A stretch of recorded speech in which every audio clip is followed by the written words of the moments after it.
Have you been betrayed? If so, the closer the betrayal, the more difficult it is. A betrayal by a close friend or spouse or loved one is more painful than betrayal by a person little known to you.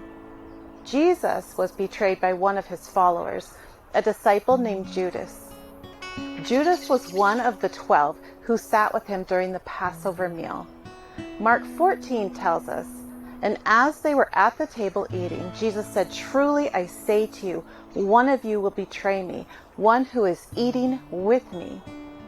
They began to be sorrowful and to say to him, one after another, 'Is it I?' And he said to them, 'It is one of the 12, one who is dipping bread into the dish with me.'" Judas spent his life listening to and interacting with Jesus. Certainly, he saw the attempts of the scribes and chief priests to catch Jesus in his words.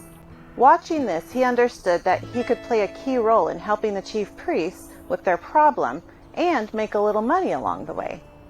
Though Judas may not have immediately known the depth of betrayal, sin has a way of extending much further than the immediate greed and intention of our heart.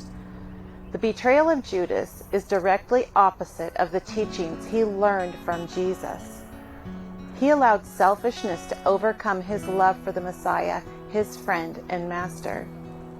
After the Passover meal, Jesus went with his disciples to the Mount of Olives, where I'm standing now.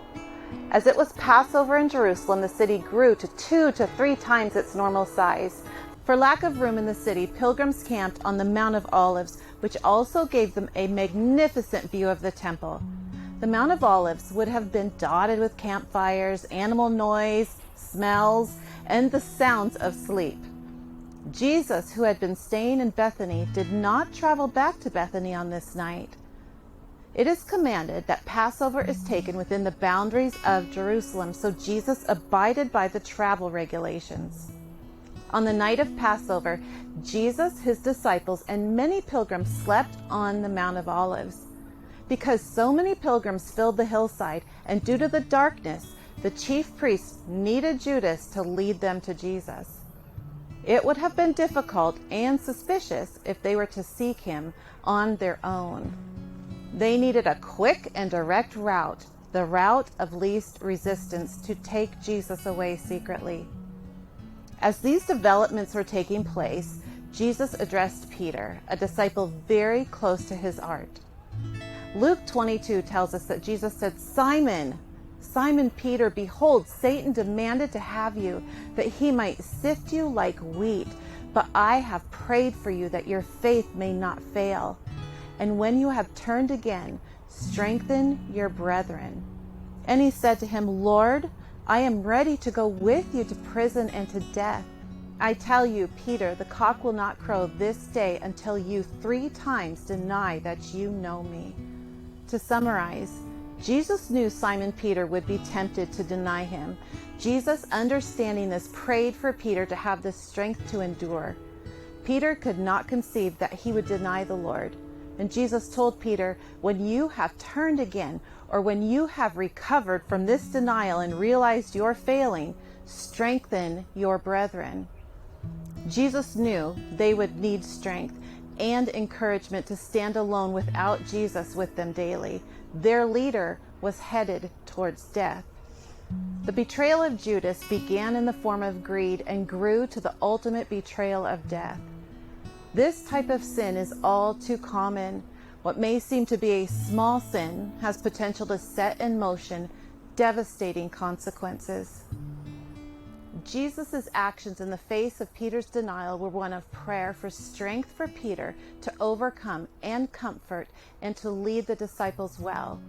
The actions of others, even those who loved him, did not deter him from doing the will of God set out before him. And the agony Jesus endured through these betrayals must have been immense in the face of his coming death.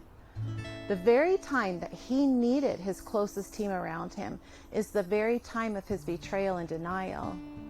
But Jesus remained steadfast in his desire to save humanity from eternal death. He asked his disciples to pray with him, and they fell into temptation of sleep like some of us might do. Jesus was alone and had a choice. He was at the crossroads of decision and prayed fervently to his Father. At his place of suffering, Jesus was betrayed by those close to him and knew his death was soon coming. But the biblical text gives us insight into the weight on his shoulders. Matthew 26 tells us he took Peter and the two sons of Zebedee along with him, and he began to be sorrowful and troubled. And then he said to them, "My soul is overwhelmed within me. My soul is overwhelmed with sorrow to the point of death. Stay here and keep watch with me." Going a little farther, he fell with his face to the ground and prayed, "My Father, if it is possible, may this cup be taken from me. Yet not as I will, but as you will." And Jesus prayed this prayer 3 times. 3 times he asked God to remove the cup from him. 3 times he gave his will over to the will of God. Jesus was at a crossroad of decision, one he could have escaped if he chose to. The geography of the Mount of Olives gives us even more insight into the depth of Jesus' decision to face the cross. The Mount of Olives faces the Temple Mount area, while the backside faces the wilderness. Jesus had every opportunity to walk the 20 minutes up the Mount of Olives and escape into the wilderness. He had means and opportunity. Had he turned to leave Jerusalem, he would have disappeared into the wilderness where none would find him. Had Jesus not spent his lifetime pulling away and communing with God, building a relationship of confiding, trust, and strength, he may not have had the wherewithal to face the cross for us. Pending doom and betrayal can be paralyzing, yet Jesus had the internal, spiritual, and physical means to decide not to run. At his crossroad, he chose to love and care for people rather than saving himself from suffering. Now, we are often at crossroads where we have a choice to decide for self-protection and preservation or an outward show of trust in our Father in heaven. Making right decisions during these difficult times takes strength. And Jesus often removed himself from the crowds to spend time with his Father. He gained strength in these times. He built a loving and trusting relationship, so much so that it enabled him to make the most difficult decision of his life, which is to face the cross. We would do well to follow the example of Jesus, because a daily walk with God and time spent with our Father allows for strength and faith when crossroads arrive.